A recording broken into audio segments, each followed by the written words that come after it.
Halo teman-teman, selamat datang lagi di YouTube channel Yohanes Prayoga. Selamat datang semua ya, para pioner-pioner yang mantap.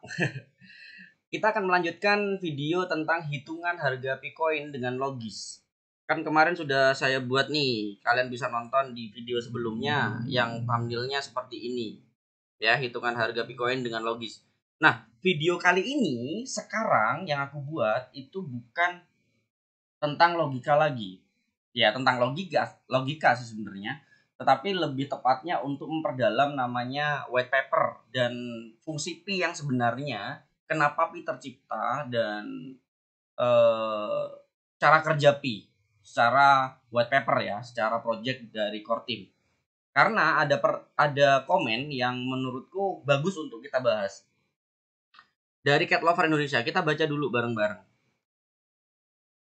Dia nggak sama, cara pandangnya denganku nggak sama, dan aku akan jelaskan cara pandangku sesuai dengan white paper. Aku baca dulu ya. Apakah yang bikin YouTube sudah tahu benar tujuan core team buat Bitcoin ini? Pertanyaan kepadaku. Jadi koin P tidak bisa dianalisa berdasarkan seperti koin-koin pendahulunya, ya, karena tidak memiliki utilitas dan komunitas yang cukup. Bitcoin berbeda dengan koin-koin sebelumnya yang ekosistem sudah besar dan booming sebelum di launching di market. Dan yang paling mendasar, koin ini tidak untuk ditradingkan, tapi hanya sebatas money changer, seperti rupiah dengan dolar dan lain-lain. Oke, intinya dia mengatakan bahwa dari komennya ini, Bitcoin tidak sama dengan cryptocurrency. Aku tak paham maksudnya. Oke, aku jawab, sudah ada alasan nantinya kapan bisa ditukarkan ke fiat. Aku bilang gitu. Oke, sekarang kita anggap Anda benar bahwa nilai P konsensus untuk barter dan belanja. Terus logikanya, ketika kamu sebagai penjual barang, anggap saja jualan HP, terus aku beli ke kamu dengan sejumlah P. Nah, kalau bisa ditukarkan ke rupiah, kalau nggak bisa ditukarkan dengan rupiah, gimana kamu sebagai penjual untuk pulaan handphone lagi?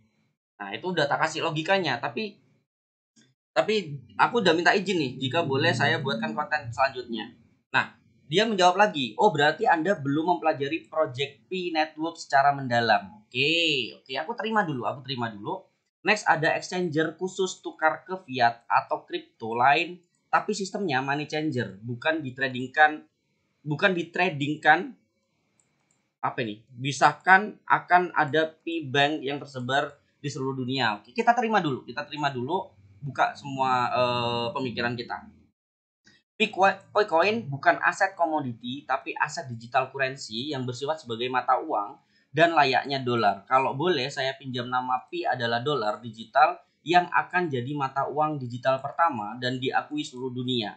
Bitcoin akan melengkapi koin pendahulunya yang tidak berfungsi sebagai uang tapi sekedar aset komoditi yang ditradingkan.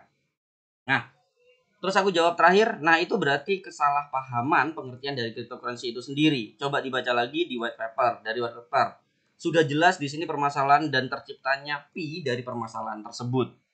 Nih, maksud dari statement Cat Lover Indonesia di komenku adalah dia menganggap bahwa harga Pi itu tidak berhubungan dengan harga fiat yang ada di negara, ya, karena dia menganggap bahwa P itu berdiri sendiri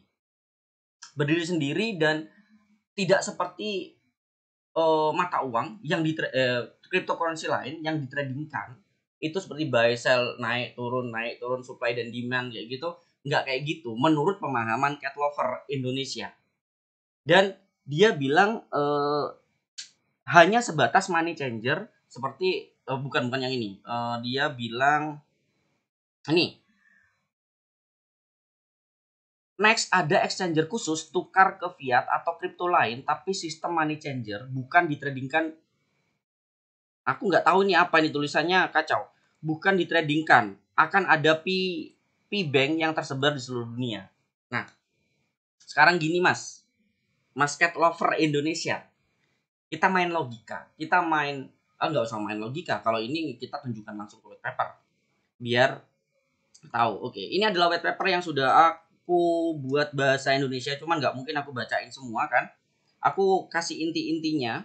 Inti-intinya pertama, kenapa Pcoin itu di white papernya mengatakan adalah pendahuluan mengapa cryptocurrency penting dahulu. Ya, cryptocurrency itu ada atau cryptocurrency itu ada dan diciptakan dikarenakan cryptocurrency ini untuk memperbaiki sistem yang ada di negara. Seperti bank, PayPal, ya, itu akan diperbaiki. Jadi kalau kita baca dari atas, saat ini transaksi keuangan sehari-hari kami mengandalkan pihak ketiga yang terpercaya untuk menyimpan catatan transaksi. Misalnya ketika Anda melakukan transaksi bank, sistem perbankan, ya, menjamin transaksi itu aman. Demikian juga Cindy mentransfer $5 ke Steve menggunakan PayPal, menyimpan catatan utama $5 yang didebitkan dari rekening Cindy dan $5 dikreditkan ke Steve. Perantara seperti bank, PayPal, dan anggota lain dari sistem ekonomi saat ini memainkan peran penting dalam mengatur transaksi keuangan dunia. Jadi kan kebiasaan kita dari dulu adalah transfer antar orang itu menggunakan bank. Kita menyimpan uang kita di bank. Tetapi permasalahan yang muncul, keterbatasan kepercayaan ini yang muncul adalah dengan poin-poin yang ini. Penanganan nilai yang tidak adil. Perantai ini mengumpulkan miliaran dolar. Jadi bank ini mengumpulkan uang-uang kita yang kita simpan di bank, tetapi mengumpulkan kekayaan tersebut, ya, terus uangnya menggerakkan sebagian besar ekonomi global, semakin banyak orang yang tertinggal, hampir tidak memberikan apapun kepada pelanggan mereka. Malah kita yang memberikan komisi tiap bulan, ya, komisi untuk penyimpanan itu kepada bank tiap bulan. Kan ada kan pemotongan bulanan yang dilakukan oleh bank. Kita menyimpan uang ke dia, tapi kita malah membayar juga uang untuk biaya bulanan, ke bank. Bank dan perusahaan mengenakan biaya besar untuk memvalidasi transaksi. Biaya-biaya ini seringkali secara tidak proporsional berdampak pada populasi penghasilan rendah yang memiliki alternatif paling sedikit. Tidak akan dibedakan dengan penghasilan tinggi sama penghasilan rendah. Mungkin kalian harus membaca lebih rinci. Tapi inti dari ini adalah pihak bank itu menggunakan perizinan di mana mereka itu tidak bisa dilihat secara global atau tidak transparan. Yang bisa dilihat adalah transaksi kita saja. Dan tahu nggak, ketika bank itu mengumpulkan uang yang di yang disimpan ke mereka, itu kan berarti bisa digunakan sebagai modal buat mereka untuk meminjamkan ke orang lain dapat bunga. Padahal kita yang mengumpulkan uang itu dengan masyarakat lain ke dalam bank tersebut. Jadi ada pengaturan yang bank itu memanfaatkan itu, uang yang sudah terkumpul itu menjadi usaha mereka sendiri, dan kita bukan dapat percikan kecuali deposito ya, tapi kita hanya malah membayar biaya tiap bulan. Terus abis itu bank itu harus memberikan data-data dari kita, apa yang biasanya kita sekolah di mana, nama siapa, umur berapa. Jadi tidak ada privasi yang bisa kita simpan atau yang bisa kita keep, karena semuanya ada di database bank tersebut, ya. Lebih banyak informasi keuangan tentang diri Anda daripada yang mungkin Anda inginkan. Nah, jadi Bitcoin atau cryptocurrency, sistem uang elektronik peer-to-peer ini diluncurkan pada tahun 2009. Itu untuk membuat kita privacy aman. Terus kita transaksi tidak membutuhkan biaya yang terlalu tinggi seperti antara bank ke bank dan segala macam. Nah, itu fungsi dari cryptocurrency sendiri, memperbaiki sistem yang ada di perbankan, ya. Jadi itu fungsi cryptocurrency awal mula. Terus buku besar atau ini namanya apa ya? Ledger, buku besar terdistribusi yang semuanya itu transparan. Tapi kalau bank kan enggak. Kita nggak bisa melihat transaksi dari orang lain. Kalau bank kan kita nggak bisa melihat transaksi dari orang lain sebelum orang lain itu memberitahukan kepada kita transaksi tersebut, ya kan? Kalau di cryptocurrency itu benar-benar diperbolehkan dilihat dari wallet ini ke wallet ini, pergerakannya sampai mana, di mana, kirim ke siapa, bukan kirim ke siapa namanya, tetapi kirim ke wallet mana. itu lebih privasi, tetapi terlihat transaksinya dari setiap detiknya, setiap ada transaksi bisa dilihat secara publik. Nah, manfaat dari buku besarnya sudah di white paper. Terus mengembangkan buku besar yang distribusi juga di white paper, sudah jelas, nggak mungkin aku jelasin semua. Nah, tapi cryptocurrency ini ada masalah. Sentralisasi kekuasaan dan uang membuat cryptocurrency generasi pertama di luar jangkauan. Maksudnya nggak perlu aku bacain semua ya. Tapi masalah yang terjadi di cryptocurrency seperti Bitcoin itu kan berarti kita bisa menambang Bitcoin, tetapi dikuasai oleh orang-orang yang memiliki uang. Kita belum masuk ke tujuan konten ini untuk menjawab pertanyaan dari komentar itu, tapi aku jelasin dari white paper dulu ya. Masalah sampai pi ini kenapa sih dibentuk pi itu biar bisa ada gambaran dulu. Masalah yang terjadi di cryptocurrency sebelum pi itu adalah ketidakseimbangan atau eh, ketidakimbangan antara orang yang memiliki uang dan tidak. Karena kita membutuhkan rig untuk menambang BTC SHA-256 ya. Ya, SHA-256 ya, kalau nggak salah. Ya, intinya membutuhkan rig atau bisa dikatakan kalau bahasa biasanya atau biasa normalnya yang kita tahu adalah VGA. Kita membutuhkan rig. Nah, rig itu kan tidak murah. Jadi kalau dulu menggunakan komputer aja, dia sudah pembuat Pi menyebutkan di sini siapapun dapat memperoleh 50 BTC dengan hanya menjalankan perangkat lunak penambangan Bitcoin di komputer pribadi mereka. Tetapi saat ini kita pakai laptop kita menambang BTC. Apakah kita dapat 50 BTC? Enggak. Karena apa? Karena semakin langkanya BTC, semakin langkanya Bitcoin, cryptocurrency tersebut yang sudah ditambang bertahun-tahun, itu semakin kecilnya kita mendapatkan kesempatan untuk menambang itu. Karena kita membutuhkan rig yang sangat banyak dan itu membutuhkan biaya yang sangat besar. Sehingga tidak setara dengan orang lain yang ingin menambang juga. Jadi banyak perusahaan besar yang punya duit besar itu membeli rig banyak sampai berupa gedung, sampai sejumlah besar gedung untuk menambang, dan itu tidak adil bagi mereka yang seperti kita yang tidak memiliki uang banyak, tidak bisa memiliki rig banyak, jadi nggak imbang. Nah itu terjadinya masalah di situ. Nah pi diciptakan, nah solusinya ada di pi, penambangan menggunakan ponsel. Semua orang yang mempunyai ponsel sekarang bisa menambang dengan tidak adanya perbedaan keuangan atau status ekonomi. Ya, itu kenapa pi tercipta. Pi diciptakan karena masalah yang sudah terjadi di cryptocurrency. Ketidaksetaraan Bitcoin oleh orang kaya sama orang yang tidak kaya. Jangan ngomong miskin, nanti bahaya. Tidak kaya. Orang kaya bisa membeli rig banyak, orang yang tidak kaya buru-buru beli rig untuk makan sehari-hari mungkin sulit gitu ya, tapi pasti punya handphone. Nah solusinya adalah pi saat ini menciptakan penambangan tanpa harus menggunakan rig atau tanpa harus mengeluarkan biaya dulu yang besar untuk menambang. Semua orang yang memiliki handphone, rata-rata sekarang orang memiliki handphone ya, itu bisa menambang dengan pi. Jadi konsensus ini bisa dikatakan setara antara masyarakat satu dengan masyarakat yang lain. Itu. Jadi nggak ada perbedaan status ekonomi. Itu kenapa pi diciptakan. Oke, lanjut. Konsensus ini diselenggarakan dan algoritmanya menggunakan SCP. Ya, Stellar lah. Nanti konsensus protokol Stellar. Kalian bisa baca sendiri, nggak mungkin aku jelasin karena terlalu banyak. Yang intinya kenapa pi diciptakan karena itu. Karena semua orang bisa menambang menggunakan handphone saja. Sekarang kita masuk ke model ekonomi pi. Model ekonomi pi, penyimbangan kelangkaan dari akses. Nah, ini yang banyak akan kita bahas.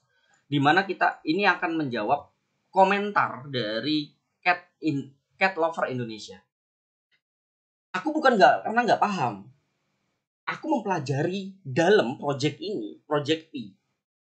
Sampai kalau aku cari sesuatu yang di YouTube, aku nggak lihat yang orang Indonesia buat konten-konten Indonesia, tapi aku lihat seperti ini.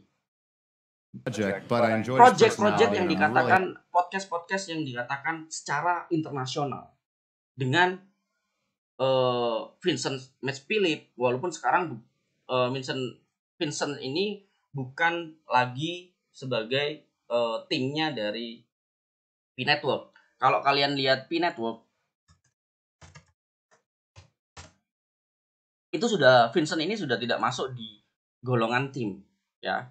Di P-Network sekarang timnya hanya 2. Tim intinya hanya 2. Itu cuman Dr. Nicholas sama Cheng Duo Fan. Hanya itu. Tapi mana satunya? Nggak ada. Kalau dulu kan ada 3. Nah, inilah Vincent Mas Philip. Tapi waktu itu ini masih jadi timnya P, dan itu di podcast atau dikasih pertanyaan di waktu itu podcast di luar negeri tentang meaning dari mobile. Dan di sini pun disebutkan bahwa tidak ada tuh yang bilang harga itu ditetapkan dan tidak bisa sesuai dengan pernyataan cat lover Indonesia. Dia fokusnya menjelaskan tentang kesetaraan yang sudah dilakukan oleh Pi. Ya, kesetaraan dilakukan oleh Pi. Kita akan pelan-pelan nanti akan masuk ke yang dikatakan cat lover Indonesia. Mungkin dia ngelihat dari konten-konten Indonesia, bukan konten-konten luar, bukan white paper sendiri, bukan baca sendiri. Sampai dia bilang, oh berarti Anda belum mempelajari Project P. Mohon maaf, aku mempelajari dari dalam, dari core team. Bukan kita lihat dari konten orang Indonesia. Aku mempelajari secara pribadi. Aku mempelajari secara dalam. Dan aku ikutin ketika Vincent ini, ketika Dr. Nicholas itu bersama teman-teman Star Egg-nya itu conference di mana ya itu, aku lupa conference di mana gitu, tapi bukan membahas Pi tetapi membahas blockchain dan Star Egg. Itu disebutkan sedikit di situ, kalian bisa cari sendiri. Nah, lanjut. Ini adalah model ekonomi Pi. Model ekonomi Pi generasi pertama waktu itu Bitcoin itu penggabungan sistem terdistribusi teori permainan ekonomi. Intinya dari sini nggak mungkin aku jelasin juga ya, nggak aku bacain, kalian baca sendiri, white paper ada di aplikasi ada. Jadi aku ke intinya saja. Tadi yang sudah aku sebutkan pada hari-hari awal hadiah blok Bitcoin adalah 50 koin yang sudah aku jelasin di atas ya. Sebelumnya ya udah aku jelasin ini model ekonomi Pi sekarang. Model ekonomi Pi yang sudah saya jelaskan juga di mana bangun model institusi transparan. Sama seperti blockchain pada lainnya, transparan juga. Ada blockchain explore-nya. Atau bisa dikatakan di dalam Pi browser itu ada blockchain explore ya. Terus distribusi yang adil. Berikan masa kritis akses populasi dunia ke Pi. Yang adil, yang dikatakan adil itu aksesnya di mana semua orang bisa melakukan penambangan, tidak harus menggunakan biaya yang besar dia yang dapat banyak, tapi biaya yang kecil dia yang dapat dikit. Nggak seperti itu. Sudah dijelaskan juga di video Vincent Philip untuk podcastnya waktu itu ya. Terus lanjut. Intinya itu ya. Pasokan pertambangan berdasarkan persediaan pertambangan tetap dicetak per orang ya, 100 juta peserta pertama. Itu kalian baca sendirilah. Kita akan bahas tentang langsung ke harga, ke price, pembentukan price. Nah, ini dia. Memperkenalkan P-Stack melepaskan sumber daya yang kurang dimanfaatkan atau P-Ledger. P-Ledger atau bisa dikatakan konsensus ledger. Nah, dia mengatakan harga itu sesuai konsensus, ya kan? Mana ya? Dia ngomong konsensus. Padahal menentukan vendor, bayarlah yang menentukan harga. Nah, ini saya tidak paham atas penjelasan Anda karena penjelasan logika seperti koin-koin sebelumnya. Padahal CT tidak menentukan atau core team tidak menentukan harga karena vendor dan bayarlah yang menentukan harga untuk barter barang. Dan ini berlaku seluruh ekosistem di seluruh dunia. Ini bukan ditradingkan kayak aset digital commodity, aset cryptocurrency. Ingat, ini tidak sistem pump dump, harus tinggi pihak, bukan karena supply dan demand karena ditradingkan, tapi berdasarkan supply ke tulisannya keutuhan nilai fungsi sebagai alat tukar seluruh dunia. Nanti aku jelaskan lebih lanjut aja. Intinya itu ya. Jadi harga itu bukan karena konsensus. Ini konsensus yang mereka sebutkan. Ini konsensus yang mungkin penalaran dari cat lover Indonesia itu konsensus untuk menentukan harga. Sebenarnya mereka core team bilang konsensus itu seperti Bitcoin pada cryptocurrency lain. Konsensus itu artinya yang menentukan harga itu naik atau turun adalah ya orang yang jual dan beli koin tersebut. Itu adalah konsensus. Arti konsensus yang sebenarnya bukan oh saya menetapkan harga $500, saya menetapkan, bukan. Katanya sudah mempelajari white paper, tapi kamu tidak mengerti atau tidak memahami arti konsensus itu sendiri. Nanti aku lebih jelas kenapa aku mengatakan konsensus bukan berarti konsensus itu rapat, habis itu rapat keseluruhan pioner, habis itu menentukan harga 500 USD. Berapa persen 500 USD dan yang menang 500 USD. Enggak seperti itu. Bukan konsensus itu. Konsensus yang sebenarnya adalah ya jual beli, aku akan membeli di harga 500, aku menahan di harga $500. Ya sama seperti cryptocurrency lain, Bitcoin dulu. Konsensusnya dari awal, di mana harga awal dulu itu masih sempat $1, $5 itu masih sempat. Konsensusnya terjadi ketika banyaknya peminat, itu terjadinya sebuah konsensus yang dari mereka yang peminat BTC itu sendiri. Sampai saat ini konsensus itu tetap berjalan. Yang menentukan adalah pasar itu sendiri. Peminat dari cryptocurrency BTC itu sendiri. Itu namanya konsensus. Nah, tapi kalau yang konsensus P, dikatakan konsensus P, ya, itu adalah sama seperti cryptocurrency lain, di mana algoritma konsensus P, salah satu tantangan terbesar di internet adalah mengetahui siapa yang harus dipercaya. Saat ini kami mengandalkan sistem peningkatan dari penyedia seperti Amazon, eBay, Yelp, untuk mengetahui dengan siapa kami akan bertransaksi di internet.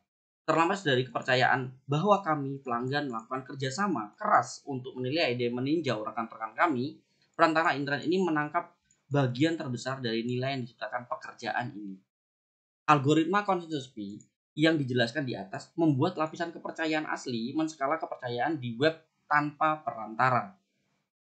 Meskipun nilai lingkaran keamanan hanya satu individu kecil, kumpulan lingkaran keamanan individu kami membangun grafik kepercayaan. Nah, grafik kepercayaan ini sama seperti cryptocurrency lain yang sudah ada. Nah, grafik ini yang menciptakan siapa? Ya, pioner. Ya, nanti yang menggunakan pioner. Jual beli. Semakin orang itu menjual berarti kepercayaannya menurun. Semakin banyak orang yang membeli, kepercayaannya naik. Itulah konsensus. Itulah konsensus P. Ya, pasar perhatian P, barter perhatian waktu yang tidak digunakan. P memungkinkan anggotanya untuk mengumpulkan perhatian kolektif. Mereka untuk menciptakan pasar perhatian yang jauh lebih berharga daripada perhatian individu manapun. Aplikasi pertama yang dibangun di lapisan ini akan menjadi saluran media sosial langka yang bisa di-hosting di layar beranda aplikasi. Ya, terus mana ya yang penting ya? Nah, ini perintis dapat bertaruh P untuk menarik perhatian anggota jaringan lain dengan berbagai konten, misalnya teks, gambar, video, atau mengajukan pertanyaan berupa menggunakan kearifan kolektif komunitas. Mana ya yang penting ya?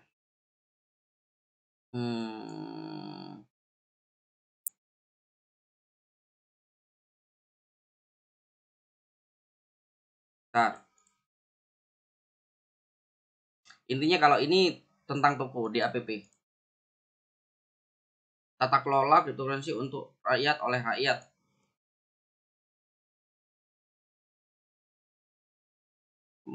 Tadi aku bacanya di mana ya?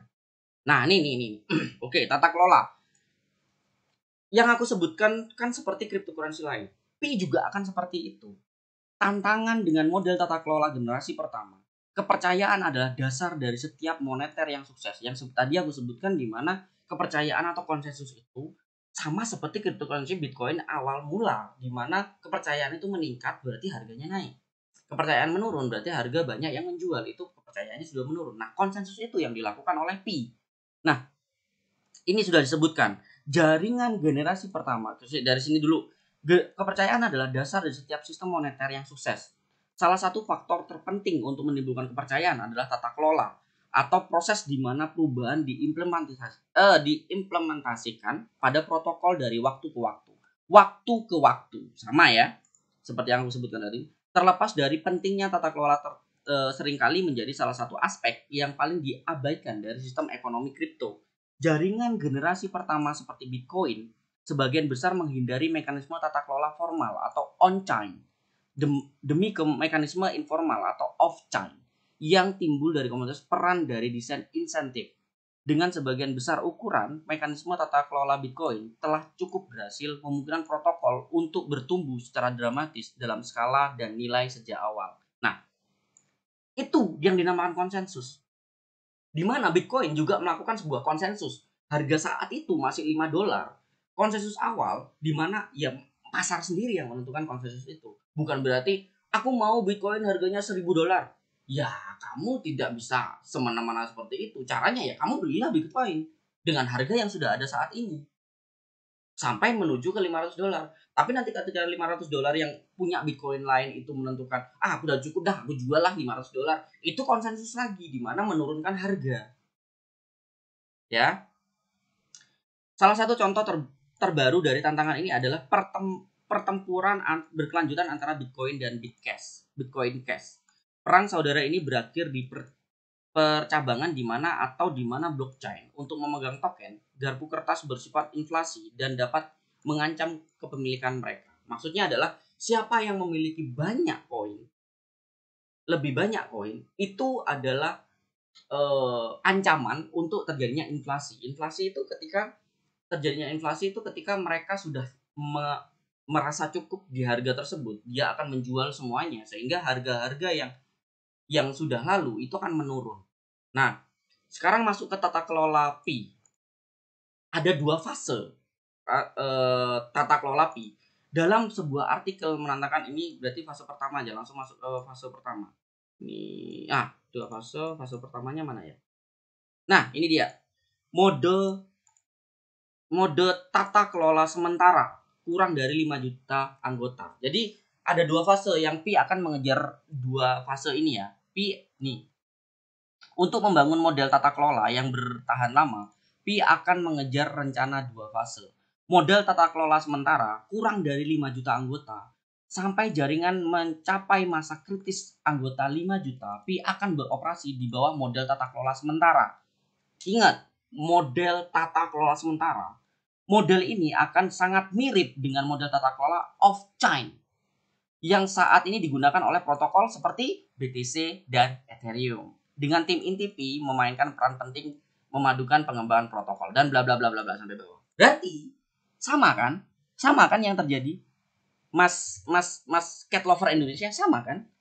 Di mana Pi juga akan sama seperti Bitcoin dan Ethereum. Dia akan melakukan sebuah konsensus harga yang menetapkan harganya adalah pasar itu sendiri. Dari harga awal Bitcoin $5 beranjak jadi $100, dari $500 jadi 1.000 sampai sekarang jadi 38.000 sampai 40.000. Sama. Pi juga akan melakukan hal yang sama atau bisa dikatakan off-chain. Model tata kelola off-chain yang sama digunakan oleh protokol Bitcoin dan Ethereum. Jadi bukan karena aku nggak paham. Berarti kamu yang tidak membaca white papernya. Sudah dikatakan, aplikasi seluler Pi itu sendiri tempat inti Pi mengumpulkan masukan dari komunitas terlibat dengan perintis. Pi menerima kritikan komunitas yang diimplementasikan oleh fitur terbuka, komentar di halaman arahan Pi, FAQ dan buku putih. Ini ya, yang nanti lagi aku jelasin juga tentang arahan Pi dan FAQ buku putih. Setiap kali orang menelusuri materi ini di situs web Pi, mereka dapat mengirimkan komentar. Kalau ini nggak terlalu penting. Ya, kita bisa komentar, bisa kita ajukan saran dan kritikan ke Pi. Tim inti Pi mengembangkan mekanisme tata kelola lebih formal. Salah satu sistem pemerintahan potensial adalah demokrasi. Demokrasi atau konsensus ini, demokrasi cair, ya yang menentukan adalah memang perintis atau pioner. Tetapi sama seperti Bitcoin dan Ethereum. Konsensus ini akan diciptakan untuk menentukan harga Pi, tapi bukan berarti harga Pi yang tiba-tiba nggak sesuai dengan apa yang aku katakan. Sama seperti Bitcoin dan Ethereum, dia harus mempunyai liquidity pool untuk menentukan harga awal. Untuk nantinya konsensus akan digerakkan untuk menentukan harga itu akan turun atau naik. Ya. Tapi Mas, di sini disebutkan oleh cat lover di mana kurang lebih kalau bukan karena faktor trading. Kalau banyak yang tukar fiat, bukan ini. Ini nih. Jadi kalaupun nanti exchange seperti Binance, Indodax mau jualan bisa juga, tapi pasangannya dengan kripto lain. Sedangkan Pi naik turunnya lebih disebabkan supply dan demand dari kebutuhan untuk beli barang. Oke. Udah ya, yang white paper udah jelas ya. Bahwa Pi juga mengikuti model tata kelola yang seperti Bitcoin dan Ethereum. Berarti ada perbedaan? Tidak. Yang perbedaan dari protokolnya Pi dengan Bitcoin dan Ethereum, perbedaannya adalah cara dia memining, cara dia menambang. Hanya itu yang dirubah oleh Pi. Tapi perbedaan untuk masalah protokol ekonomi Pi, tata kelola ekonomi Pi itu sama, Mas. Sama, Mas Cat Lover Indonesia. Sama. Konsensus yang dilakukan adalah dengan cara menaruh harga awal di pasar dan pasar yang menentukan harganya mau naik atau turun. Di mana mau banyak orang yang beli dengan liquidity pool berkurang, itu menaikkan harga, menjual berarti menambah liquidity pool dan menukar ke fiat, itu akan mengurangi harga. Itu konsensus yang dilakukan oleh BTC dan Ethereum. Dan Pi juga melakukan hal yang sama. Oke, berarti kamu harus membaca white paper lebih jelas. Sudah jelas di sini, sudah jelas, sangat jelas di sini. Oke, dan di sini pun ketika kamu lihat percakapan mereka, So Vince, thank you so much. Juga sama teman-teman, sama dengan apa yang aku jelaskan. Yang diperbaiki itu bukan dari perbaikan seperti yang kamu bilang Cat Lover Indonesia, bukan. Ya, terus kita akan berlogika, kita akan memainkan logika kita. Kita harus tahu dulu di dalam di aplikasi Picoin sudah aku catat ada pertanyaan di core team tentang bisakah saya menarik Pi saya, ada timeline untuk menarikan? Tidak. Anda belum dapat menarik Pi.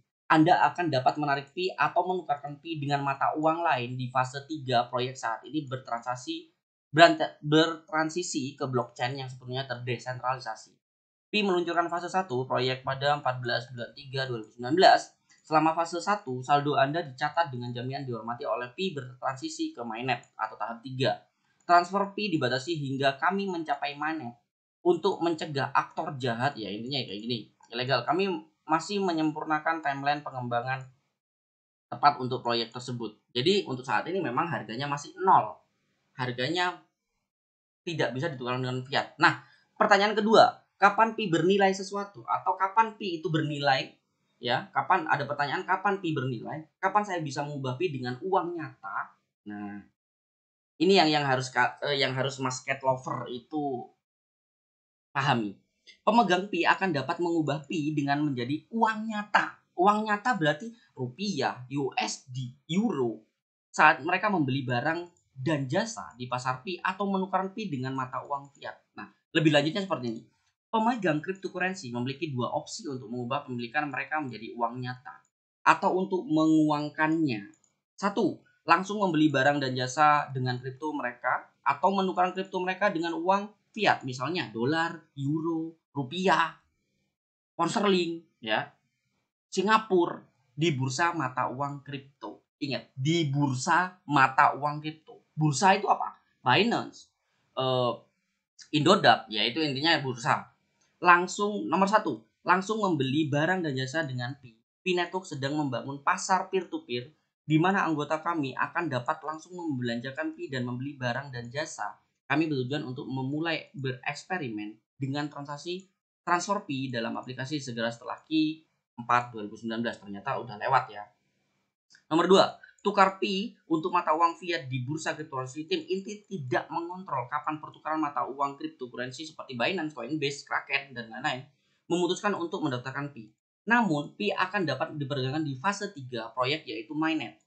Pada saat itu, bursa dapat memilih untuk mendaftar Pi. Sementara itu, tim inti Pi fokus pada implementasi peta jalan teknis kami. Lihat buku putih untuk fase ketiga. Nah, ini yang perlu kita pertimbangkan. Kita mainkan logika. Kita main logika. Tukarkan Pi mata uang fiat. Sudah jelas Pi mengatakan akan bisa ditukarkan dengan mata uang fiat di bursa. Entah itu euro, entah itu dolar, dan yang lain-lain. Nah, Mas Cat Lover mengatakan, loh itu kan nanti akan adanya apa tadi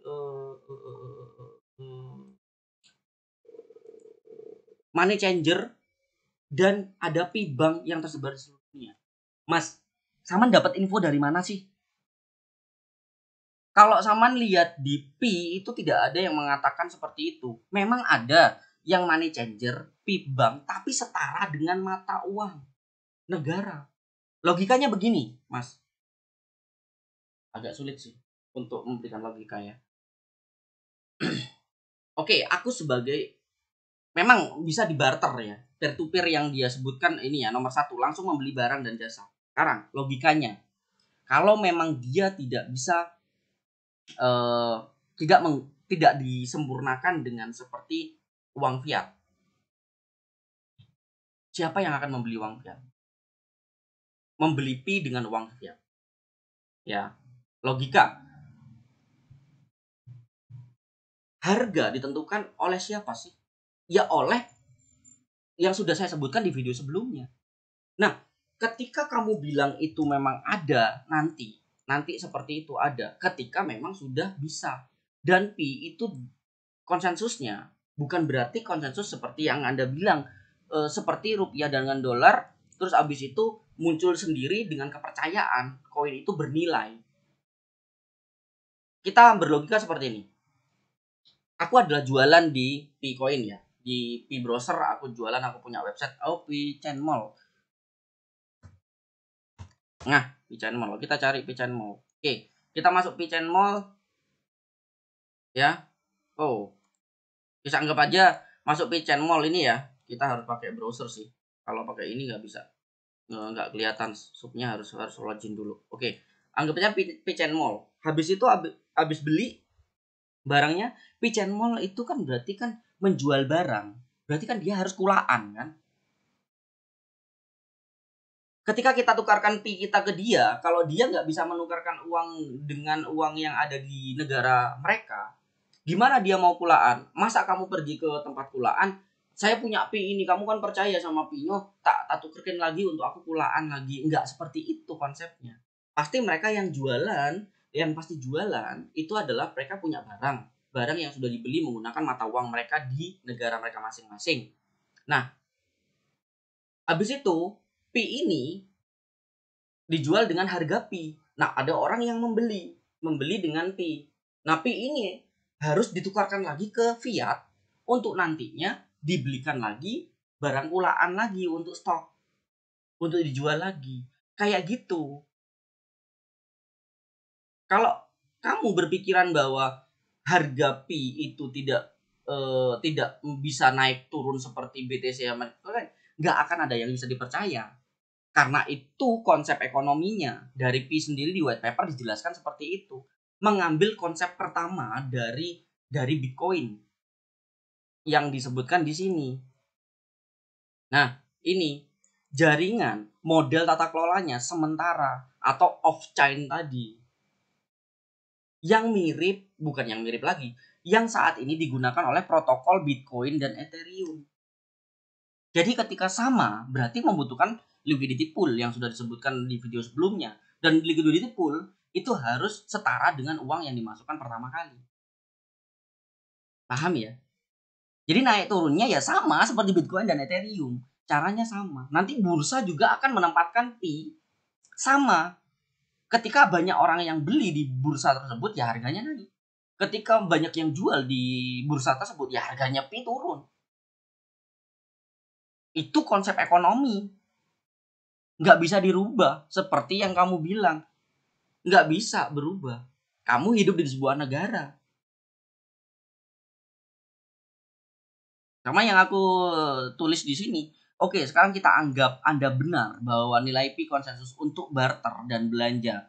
Terus logikanya, ketika kamu sebagai penjual barang, anggap saja kamu jualan HP, terus aku beli ke kamu dengan sejumlah Pi. Nah, kalau nggak bisa ditukarkan ke rupiah, gimana kamu sebagai penjual untuk kulaan handphone lagi? Padahal kamu kulaan ke handphone yang belum tentu orang tersebut punya Pi. Apakah kamu tinggal aku tukerin pakai pi? Kalau dia nggak percaya pi, kalau dia belum menggunakan pi, ayo. Ya dia pengen nerima uang mata uang negaranya dia. Nggak bisa. Kamu mau pulaan sama aku ya belinya pakai rupiah. Ini barang untuk stok kamu kan, ya belinya pakai rupiah. Harga konsensus itu nggak sekonyong-konyong berpikir tentang nilai yang ditetapkan pada saat penentuan mainnet. Harganya 200 dolar ya satu pinya. Ketika itu ditentukan seperti itu, berbahaya. Itu bukan konsensus namanya. Bunuh diri. Konsensus yang disebutkan oleh core team itu adalah konsensus seperti tata kelola ekonomi BTC dan Ethereum. Dan sudah disebutkan di white paper bagian akhir. Ada 2 fase. Naik turunnya itu adalah konsensus, Mas. Ya, Mas Cat Lover Indonesia. Dan silakan lihat juga di Vincent Smith Philip of the P Network Talks. Di situ ini eToro ini gede nih. Ini broker forex eToro itu. Saham forex sama ya kripto sekarang masuk di eToro. Itu tahun 2011 aku udah masuk di eToro. Kayak gitu ya, Mas Cat Lover Indonesia. Jadi bukan berarti aku nggak paham. Aku cari ilmunya itu dalam materi yang memang sudah dikatakan dari sisi core team itu saat adanya pertemuan, setiap adanya podcast. Kayak gitu, bukan dari konten-konten Indonesia yang mereka hanya menghayal tapi tanpa bukti, tanpa dasar. Kalau aku membaca langsung ke white paper, ke website, ke mereka para core team ngomong langsung, bukan isu-isu Twitter yang dari orang-orang yang mengatakan aku adalah core team dan enggak, sorry, maaf ya, kayak gitu. Baca lagi white paper. Itu yang bisa aku sampaikan saat ini. Dan terima kasih untuk Cat Lover, bukan berarti aku membenci Anda. Aku ingin membenarkan cara pola pikir untuk membaca white paper. Ya. Yang lebih paham aku suruh untuk mana tadi? Nah, maaf, silahkan bisa sharing ke yang lebih paham. Kalau aku sharing ke lebih paham siapa? Ya langsung core team. Langsung di podcast core team. Itu yang lebih paham karena mereka yang menjalankan. Dan yang aku katakan sesuai dengan apa yang mereka katakan. Aku tidak melebih-lebihkan, aku tidak mengurang-urangi. Tapi aku sesuai dengan konten. Konteks project Picor yang disediakan oleh core team. Oke. Itu yang aku lakukan. Jadi silahkan baca lagi, ditranslate lagi, dibaca pelan-pelan. Jangan cuman cari konten yang ada di Indonesia yang tidak ada dasarnya. Cari yang ada dasarnya. Bukan berarti jangan ngelihat konten Indonesia, bukan. Cari konten yang informasinya itu punya dasar, punya referensi yang benar. Yang Twitternya itu kalau Twitter dari P Network ya P Network centang biru. Kalau lihat podcast ya podcast yang ngomong ya benar-benar Nicholas Vokalis sama timnya, bukan yang abal-abal. Oke? Yang aku katakan ini benar-benar sesuai dengan core team dan aku tidak menambah-nambahi, tidak mengurang-urangi. Dan yang aku translate di sini itu asli dari white paper. Oke? Selamat belajar lagi. Bye-bye, saya Anas Imraga. Jangan lupa di-subscribe, like, dan di-share ke para pionir-pionir lain biar lebih pandai.